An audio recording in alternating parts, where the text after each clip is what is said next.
단결성 2, 기대감 가지고 오셨어요? 지금 여러분 스마트폰 증권 앱에 혹은 연금저축 계좌에 나스닥 100 ETF 들어있는 분 계세요? 매달 꼬박꼬박 적립식으로 모으고 있는 분 계시죠? 그분들한테 오늘 아주 중요한 이야기 드릴 건데 이거 모르고 계속 들고 있으면 솔직히 좀 위험합니다. 뉴스에서는 그냥 나스닥 규칙이 조금 바뀐다고 짧게 넘어갔는데 정작 중요한 건 그게 아니에요. 이 룰 변경의 뒤에 숨어있는 진짜 구조, 헤지펀드들이 이미 어떤 함정을 파놨는지, 그리고 여러분의 계좌가 어떻게 조용히 털릴 수 있는지 그 소름 돋는 메커니즘을 오늘 싹 다 뜯어왔습니다. 이거 모르면 매달 착실하게 적립식 넣으면서 나는 장기 투자 잘하고 있다고 믿는 사이에 구조적으로 손해보는 구조에 갇혀 있을 수 있거든요. 그래서 오늘은 밤새 분석한 핵심 내용 전부 다 가져왔으니까 딱 집중해봐요. 구독, 좋아요는 저와 여러분을 행복하게 만들 겁니다. 부탁드릴게요. 좋은 시간 되세요. 자, 오늘 다룰 내용 미리 말씀드릴게요. 첫째, 2026년 5월부터 나스닥이 어떻게 바뀌는지 그 진짜 실체를 파헤칩니다. 둘째, 이 변화의 배후에 숨어있는 스페이스X, 오픈 AI 같은 거인들의 상장 시나리오를 분석합니다. 셋째, 이 과정에서 헤지 펀드들이 합법적으로 개인 투자자 돈을 뜯어가는 방법을 폭로합니다. 넷째, 레버리지 ETF가 왜 지금 가장 위험한지 수학적으로 설명해 드립니다. 다섯째, ISA 계좌와 연금저축 계좌 어떻게 세팅해야 하는지 실전 전략 그립니다. 그리고 마지막으로 이 판을 역이용해서 오히려 수익 내는 방법까지 공개합니다. 길지만 끝까지 보시면 오늘 당장 계좌 세팅 바꾸고 싶어지실 겁니다. 가봐요. 먼저 오늘의 핵심 결론부터 드리고 시작할게요. 2026년 5월 1일부터 나스닥 100 지수의 편입 규칙이 완전히 바뀝니다. 기존에는 새로 주식시장에 상장한 기업이 지수에 편입되려면 최소 3개월, 길게는 1년을 기다려야 했어요. 그런데 앞으로는 조건만 맞으면 딱 15거래, 그러니까 약 3주 만에 나스닥 100에 바로 들어올 수 있게 됩니다. 이게 왜 문제냐고요? 비유를 하나 들어볼게요. 여러분이 강남의 한 프리미엄 헬스장 회원이에요. 이 헬스장은 회원이 되려면 6개월 이상 운동 기록을 제출하고 체성분 검사도 통과해야 하는 엄격한 곳이에요. 그런데 어느 날 헬스장 사장이 갑자기 이런 공지를 붙입니다.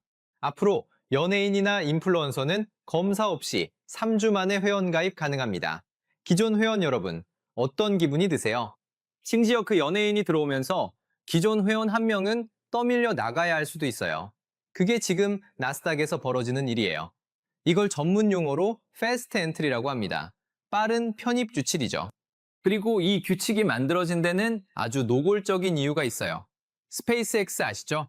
일론 머스크가 만든 우주 기업인데 2026년 기준으로 IPO 목표 가치가 1조 7,500억 달러예요. 우리 돈으로 약 2,400조 원입니다. 참고로 코스피 시장 전체가 지금 약 2,000조 원 수준이에요. 코스피를 통째로 사고도 돈이 남는 기업 하나가 상장을 준비하고 있는 거예요.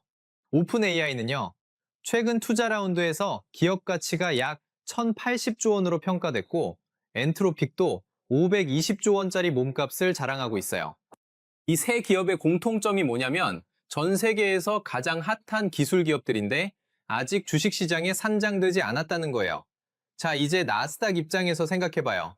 전 세계에서 가장 위대한 기술주 100개를 모아놨다고 자부하는 지수인데 정작 현존하는 세계 최대 규모의 AI 기업, 우주 기업들이 빠져 있어요. 기존 룰대로라면 이들이 상장해도 최대 1년은 지수 밖에서 대기해야 하거든요. 투자자들이 가만히 있겠어요? 나스닥 100 ETF 사놨더니 진짜 잘 나가는 기업들은 다 빠져 있다. 이런 비판이 쏟아지기 시작한 거죠. 결국 나스닥이 손을 들었어요. 슈퍼스타 기업들을 빨리 모셔올 수 있도록 레드카펫을 깔아준 겁니다. 그게 15일 패스트 엔트리예요. 그런데 여기서 여러분이 속으면 안 되는 게 있어요. 잘 나가는 기업이 빨리 들어오면 내 ETF 수익률도 더 좋아지는 거 아니냐고요. 표면적으로는 그렇게 보이죠. 그런데 그 이면에 숨어있는 구조를 알면 생각이 완전히 달라집니다. 패스트 엔트리가 어떤 과정으로 작동하는지 단계별로 설명해 드릴게요. 1단계, 신규 기업이 상장하고 7거래일째 되는 날, 나스닥이 시총을 계산합니다. 시총 기준 상위 40위 안에 드느냐를 봐요. 현재 기준으로 약 1,300조 원 이상이어야 해요. 2단계, 합격이면 5거래일 전에 공식 공지를 냅니다. 전 세계에 방을 붙이는 거예요. 5일 뒤에 이 기업을 지수에 편입한다고요. 3단계, 상장 15거래일차 당일, QQQ를 비롯한 전 세계 나스닥 100 ETF들이 의무적으로 그 기업 주식을 정해진 비율만큼 매수해야 해요. 선택권이 없어요. 규정이니까요. 이 3단계 과정에서 뭔가 냄새가 나지 않나요? 5거래일 전에 공지가 뜨는 순간부터가 문제예요. 이 순간을 월가의 헤지펀드들은 그냥 지나치지 않아요. 5일 뒤에 수백조 원이 이 주식을 사러 온다는 걸 미리 알고 있으니까요. 그들은 그 공지가 뜨는 순간부터 해당 주식을 조용히 쓸어 담기 시작합니다. 이게 바로 합법적인 앞치기, 프론트러닝이에요. 아직 개념이 조금 흐릿하다면 다음 장에서 더 자세히 해부해 드릴 테니까 계속 따라오세요. 자, 이제 진짜 핵심입니다. 헤지펀드의 앞치기 수법, 프론트러닝이 실제로 어떻게 작동하는지 생생하게 재현해 드릴게요. 스페이스X가 드디어 상장했다고 가정해봐요. 상장 첫날 엄청난 관심 속에 주가가 화려하게 올라요. 모든 언론이 스페이스X 상장 대박이라고 떠들어요. 그로부터 딱 10일째 되는 날, 나스닥에서 공식 발표가 나옵니다. 오는 5거래일 뒤에 스페이스X를 나스닥 100에 편입한다. 바로 이 순간 뉴욕의 한 헤지펀드 사무실 분위기가 달라집니다. 트레이더들이 서로 눈빛을 교환해요. 말 안 해도 알잖아요. 5일 뒤에 전 세계 패시브 ETF 자금 수백조, 수천조 원이 무조건 스페이스X 주식을 사야 한다는 거. 그 돈이 들어오기 전에 우리가 먼저 사면 어떻게 되냐고요. 그들은 그날부터 5일 동안 스페이스X 주식을 조용히 대량 매집합니다. 당연히 주가가 슬금슬금 오르겠죠. 수요가 늘었으니까요. 그리고 대망의 편입 당일, 드디어 전 세계 ETF 자금이 쏟아져 들어옵니다. 이미 주가가 많이 올라 있는 상태에서 의무적으로, 무조건 시장가로 사야 해요. 그 비싼 가격에 물량을 넘기는 사람이 누구겠어요? 미리 사둔 헤지펀드들이죠. 그들은 여유롭게 차익을 챙기고 빠져나가요. 그리고 그 비싼 가격의 스페이스X 주식은 여러분의 ETF 안에 고스란히 담기는 거예요. 혹시 이렇게 생각하실 수 있어요. 아니, 그게 불법 아닌가요? 주가 조작 아닌가요? 가장 소름 돋는 진실을 말씀드릴게요. 완벽하게 합법입니다. 나스닥이 공식적으로 예고한 일정을 바탕으로 투자 전략을 짠 것뿐이에요. 누군가는 반드시 사야 한다는 규칙 자체가 그렇게 만들어져 있으니까 그 규칙을 이용한 투자는 법적으로 아무 문제가 없어요. 금융시장에서는 이렇게 패시브 ETF 투자자들이 알게 모르게 치르는 구조적 비용을 패시브 세금이라고 불러요. 내가 아무것도 안 하고 가만히 나스닥 ETF 들고 있는 것 같아도 실상은 매번 이렇게 구조적으로 통행료를 바치고 있었던 거예요. 그리고 5월 1일 이후 초대형 기업들이 3주 만에 치고 들어오면 이 통행료의 규모와 빈도가 과거와 비교할 수 없을 만큼 커집니다. 잠깐, 여기서 팬텀 시총이라는 개념 하나 더 알고 가셔야 해요. 나스닥이 이번에 편입 기준을 바꾸면서 시가총액 계산 방식도 바꿨어요. 기존에는 실제로 시장에서 사고 팔 수 있는 유동 주식만 가지고 덩치를 계산했는데 앞으로는 창업자 지분, 초기 투자자가 묶어둔 지분까지 다 합쳐서 전체 시총으로 계산한다는 거예요. 이게 왜 문제냐면 마트 진열대 비유로 설명할게요. 마트에 실제로 살 수 있는 사과가 10개 있어요. 근데 마트 주인이 이렇게 말해요. 저 창고 안에 당장 팔 수는 없는 사과 30개가 더 있으니까 이 사과 10개는 전체 40개 기준으로 매긴 최고급 가격에 사셔야 합니다. 보이지도 않고 살 수도 없는 유령 사과값까지 덮어 씌운 거예요. 이게 팬텀 시총이에요. 스페이스X가 상장하면 실제로 시장에 풀리는 주식은 전체 발행량의 극히 일부예요. 일론 머스크나 초기 투자자들은 당연히 상장 첫날에 본인들 주식 다 안 팔잖아요. 작업 조항 때문에 어차피 일정 기간 팔지도 못하게 묶여 있고요. 그런데 ETF는 이 잠긴 물량까지 포함한 전체 시총 기준으로 비중을 채워야 해요. 시장에 나와 있는 주식은 100장인데 펀장어치를 사야 하는 상황이 벌어지는 거예요. 결과는 뻔합니다. 살 수 있는 주식은 극도로 적고 사야 하는 돈은 넘쳐나니까 주가가 폭등하겠죠?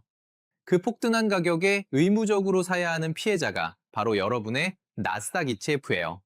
이 구조가 이해되셨나요? 이게 바로 이번 나스닥 룰 변경이 패시브 투자자들에게 들이미는 진짜 청구서예요. 여기까지 들으신 분들 중에 이런 분 계실 거예요. 어차피 나스닥은 결국 우상향이잖아요. 변동성 좀 있어도 버티면 이기는 거 아닌가요? 저는 TQQQ 같은 3배 레버리지 ETF로 가속 투자 중인데 장기적으로는 이게 더 낫지 않나요? 이 생각 지금 당장 업데이트 하셔야 합니다. 수학적으로 아주 잔인한 개념이 하나 있어요. 변동성 끌림이라고 해요. 영어로는 volatility drag라고 하는데 개념 자체는 간단해요. 100원짜리 주식이 하루에 10% 올라서 110원이 됐어요. 다음 날 10% 내렸어요. 원금 돌아오나요? 아니에요. 한 110원에서 10% 빠지면 99원이에요. 위아래로 똑같이 흔들렸는데 내 돈은 줄어들었어요. 3배 레버리지라면 이게 어마어마하게 증폭돼요. 하루 30% 오르고 다음날 30% 내리면 원금의 거의 10%가 그냥 사라져요. 주가가 본전으로 돌아왔는데 내 계좌는 원금의 91%만 남아있는 거예요. 평온한 장이라면 그나마 괜찮아요. 문제는 5월 이후 나스닥에 초대형 신규 상장주들이 15일 만에 치고 들어오면서 지수 변동성이 과거와 비교할 수 없을 만큼 커진다는 거예요. 위아래 출렁임이 심해질수록 레버리지 투자자는 그냥 가만히 앉아서 원금이 녹는 걸 구경해야 해요. 자, 여기서 아주 현실적인 이야기를 드릴게요. 살다 보면 갑자기 현금이 필요한 상황이 생겨요. 직장 다니다가 갑자기 이직 공백이 생기거나 사업 중인데 자금 흐름이 막히거나 뭔가 큰 지출이 생기거나 그럴 때 내 투자 계좌가 레버리지 ETF의 극심한 변동성 때문에 반토막 나 있으면 어떻게 되겠어요? 버티지 못하고 가장 싼 가격에 피눈물 흘리며 손절하게 됩니다. 주식시장에서 가장 나쁜 결말이 이거예요. 좋은 자산인데 타이밍 나쁘게 최저점에 팔아버리는 것. 레버리지 ETF가 이 리스크를 기하급수적으로 높이거든요. 그래서 5월 이후의 나스닥 생태계에서는 무조건 공격보다 방어력이 탑재된 계좌 세팅이 먼저예요. 그럼 어떻게 해야 하냐고요? 구체적으로 드릴게요. 일단 레버리지 ETF는 그날 사고 그날 파는 단기 데이 트레이딩 용도로만 남겨주세요. 연금저축 펀드나 IRP 같은 장기 노후 대비 계좌에 레버리지를 섞는 건 정말 위험해요. 그 계좌들은 변동성이 커질수록 쌀 때 더 많이 담을 수 있는 일배수 기본 ETF만 넣어두는 게 맞아요. 나스닥 ETF 중에서도 이런 장세에 상대적으로 덜 흔들리는 상품들이 있어요. 나스닥 100에서도 변동성이 높은 종목들을 일부 걸러낸 저변동성 버전 상품이라든가 섹터 분산이 잘 된 상품을 연금 계좌 안에서 활용하는 방식이 훨씬 안정적이에요. 그리고 이어서 ISA 계좌 이야기 드릴게요. 이게 지금 이 시장 환경에서 진짜 핵심이에요. 중개형 ISA 계좌 다들 만들어 두셨죠? 만들어만 놓고 그냥 방치하고 계신 분들 꽤 많으시던데 지금 이 불확실한 나스닥 장세에서 ISA 계좌는 정말 중요한 역할을 해요. 변동성이 극심한 나스닥의 롤러코스터 장세에서 주가가 횡보하거나 잠깐 내려가더라도 꼬박꼬박 현금을 내 계좌에 꽂아주는 배당 ETF의 비중을 높여서 방어력을 키우는 게 핵심이에요. 예를 들어 지금 나스닥 100 ETF만 들고 있다면 그 비중을 조금 줄이고 그 자리에 미국 배당 성장 ETF를 ISA 계좌 안에서 모아가는 거예요. 미국 배당 성장주들을 담은 ETF 있잖아요. 배당을 매년 꾸준히 올려온 기업들 위주로 담는 상품들. 이런 걸 ISA 안에서 모으면 비과세나 분리과세 혜택을 누리면서 매달 현금 흐름도 만들 수 있어요. 이 현금 흐름이 왜 중요하냐면 나스닥이 미친 듯이 출렁일 때 여러분의 멘탈을 지켜주는 방공호가 돼요. 매달 배당금이 들어오고 있으면 주가가 일시적으로 내려가도 공포에 질려서 팔 이유가 줄어요. 버티는 힘이 생기는 거예요. 반대로 배당도 없고 변동성만 큰 레버리지 ETF만 들고 있으면 조금만 내려가도 불안해서 못 버티다가 최저점에 손절하게 되는 거고요.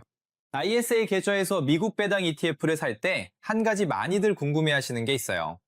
미국 주식 배당에는 원천징수 15%가 붙는데 ISA에서 사면 이 부분이 어떻게 되냐는 거죠. 미국 주식을 직접 보유하는 게 아니라 국내 상장된 미국 배당 ETF를 사면 세금 처리 구조가 달라져서 ISA의 절세 혜택을 제대로 누릴 수 있어요. 국내 산장 해외 ETF를 ISA 안에서 활용하는 방식이 절세 측면에서 훨씬 유리하다는 거 기억해 두세요.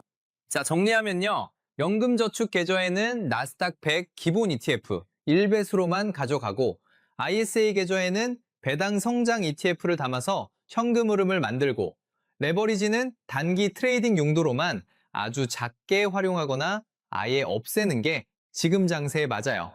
이렇게 계좌를 세팅해 놓으면 나스닥이 패스트 엔트리로 흔들려도 여러분은 흔들리지 않을 수 있어요. 그런데요, 여기서 끝내면 아쉽잖아요.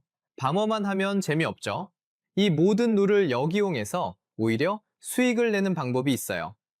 다음 장으로 가봐요. 자, 지금까지 당하는 이야기만 했으니까 이제 반격의 시간이에요. 방금 설명한 헤지펀드의 앞치기 전략. 그들이 5일 전 공지를 보고 먼저 사서 나중에 ETF 자금한테 비싸게 넘기는 그 수법. 우리도 그거 똑같이 할 수 있어요.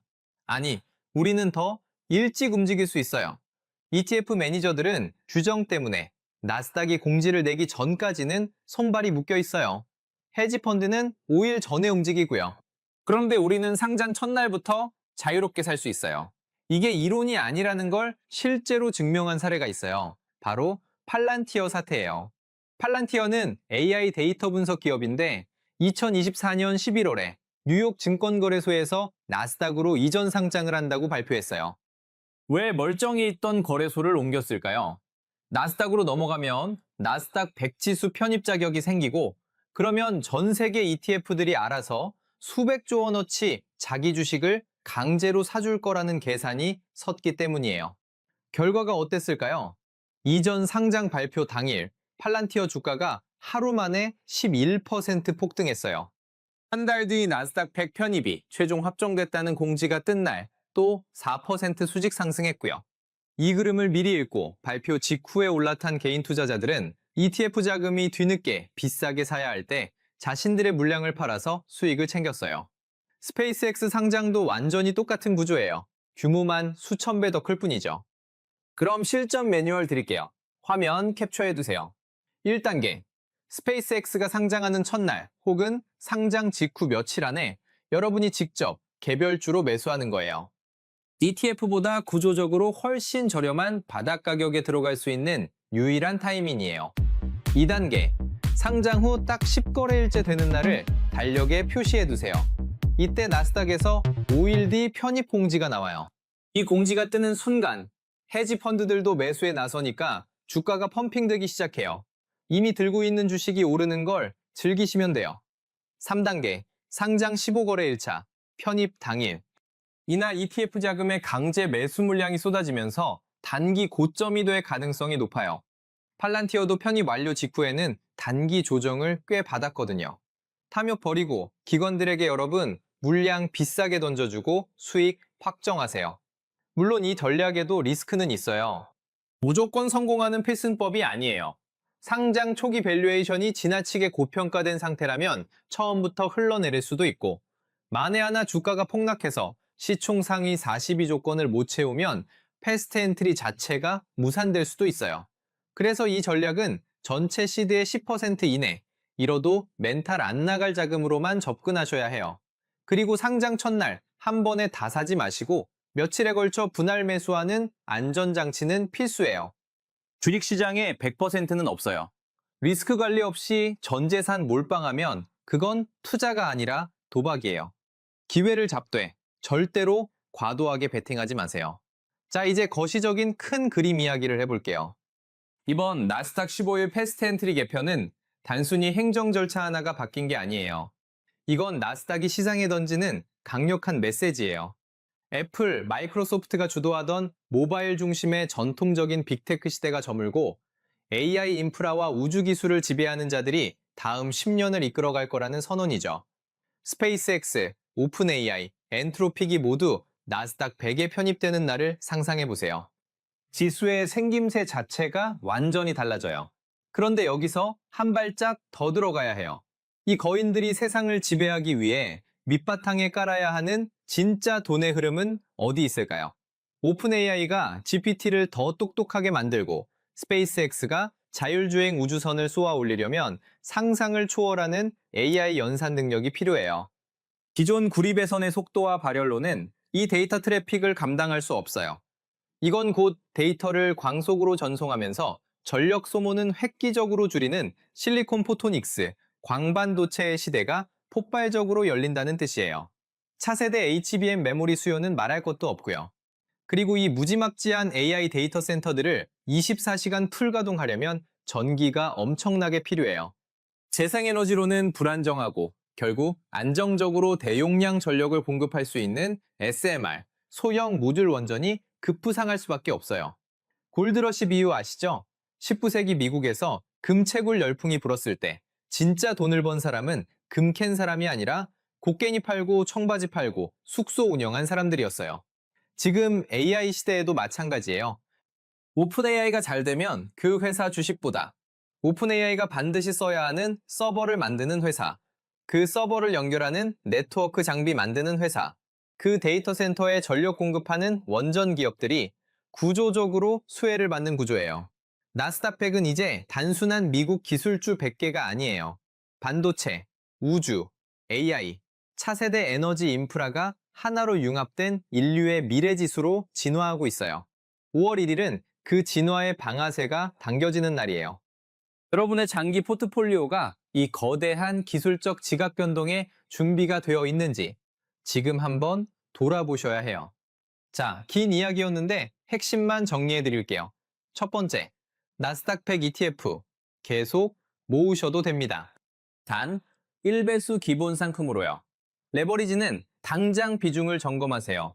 연금 계좌에 레버리지 섞여 있으면 지금 이 시장 환경에서 정말 위험해요. 두 번째, ISA 계좌의 배당 성장 ETF 비중을 조금씩 늘려서 현금 흐름을 만드세요. 나스닥이 흔들릴 때 여러분이 흔들리지 않을 수 있는 가장 확실한 방법이에요. 매달 들어오는 배당금이 공포를 이기는 힘이 돼요. 세 번째, 스페이스X 상장 일정을 예의주시하세요. 공식 상장 발표가 나오면 팔란티어 사례를 기억하세요. 단, 반드시 소액으로, 분할 매수로, 전체 시드의 10% 이내로만 접근하세요. 수익 구조는 명확하지만 리스크도 있어요. 그리고 한 가지 더. 지금 당장 여러분 증권에 펴서 본인 계좌에 어떤 상품이 얼마나 들어있는지 딱 확인해 보세요. 10% 하락이 와도 멘탈이 버틸 수 있는 구성인지 냉정하게 숫자로 따져보세요. 시장은 우리한테 친절하지 않아요. 아는 만큼만 살아남을 수 있어요. 뉴스에서는 나스닥 규칙이 조금 바뀐다고 했는데 그 이면에 이런 구조가 숨어 있다는 거 이제 아셨죠? 이렇게 아무도 뜯어서 설명 안 해주는 핵심 구조 앞으로도 계속 파헤쳐서 가져올게요.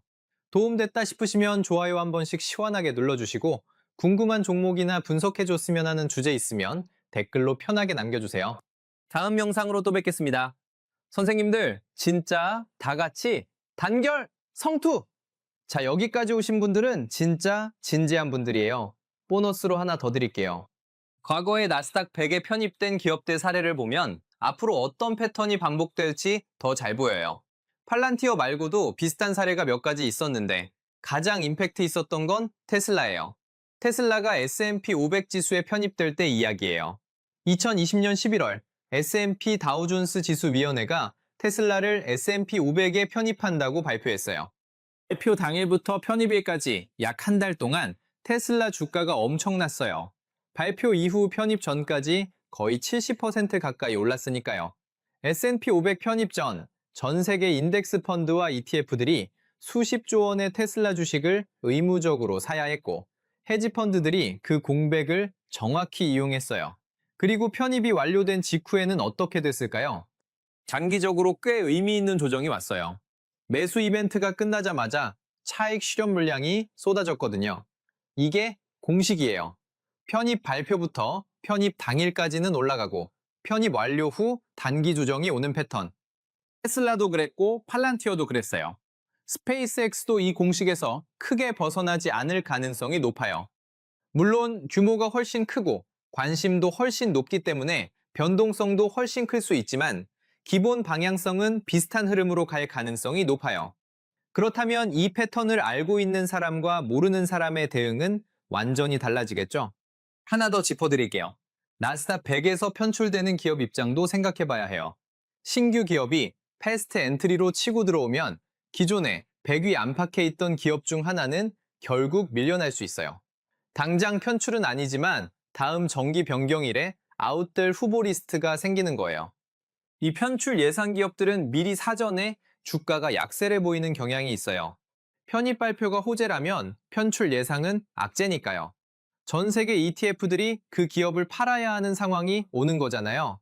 그래서 나스닥 100 지수 구성 종목 변화를 꾸준히 트래킹하는 게 중요해요. 편입 후보와 편출 후보를 미리 파악하고 있으면 각각에 대한 단기 트레이딩 기회가 생겨요. 이 정보는 나스닥 공식 홈페이지에서 분기별 리뷰 자료를 공개하니까 정기적으로 확인해 두시면 좋아요. 마지막으로 한국 투자자 입장에서 꼭 짚어야 할 맥락 하나만 더 드릴게요. 지금 미국 나스닥에서 벌어지는 이 판의 변화는 한국 코스피 시장에도 영향을 줘요. 왜냐면 나스닥 100의 AI 기업들이 대거 편입되고 이 기업들이 엄청난 AI 인프라 투자를 집행하면 그 수혜가 반드시 한국 기업들한테도 일부 흘러오거든요. AI 서버에 들어가는 HBM 메모리, 전 세계에서 이걸 제대로 만드는 회사가 어디에 있어요? 삼성전자, SK 하이닉스잖아요. AI 데이터 센터에 들어가는 첨단 기판, 패키징 기술, 이것도 한국, 대만 기업들이 핵심이에요. 나스닥의 AI 거인들이 자리를 잡을수록 그들이 쏟아붓는 인프라 투자 자금의 일부는 구조적으로 한국 반도체, 부품 기업들로 흘러와요. 그게 거시경제의 도미노예요. 그래서 나스닥 ETF 투자자면서 동시에 한국 반도체주 투자자라면 이 두 시장이 어떻게 연결되는지 큰 그림을 보고 있어야 해요. 나스닥이 성장할수록 코스피의 핵심 섹터도 수혜를 받는 구조. 반대로 나스닥이 흔들리면 코스피 반도체 섹터도 같이 흔들리는 구조. 이 연결고리를 이해하고 있으면 포트폴리오 리밸런싱 할 때 훨씬 논리적인 판단을 내릴 수 있어요. 그리고 한 가지만 더. 환율이에요. 나스닥에 AI 자금이 몰리면 달러 강세가 동반되는 경향이 있어요. 달러가 강세면 원화는 약세가 되고 원화 약세는 수출 중심 한국 기업들한테 단기적으로는 호재가 될 수 있어요. 근데 동시에 수입 물가가 올라가고 외국인 자금이 이머징 시장에서 빠져나가는 압력도 생겨요. 이렇게 나스닥 한 곳의 변화가 환율, 한국 증시, 반도체, 수출, 물가까지 도미노처럼 연결돼요. 투자를 잘한다는 건 개별 주식 하나의 실적만 보는 게 아니에요.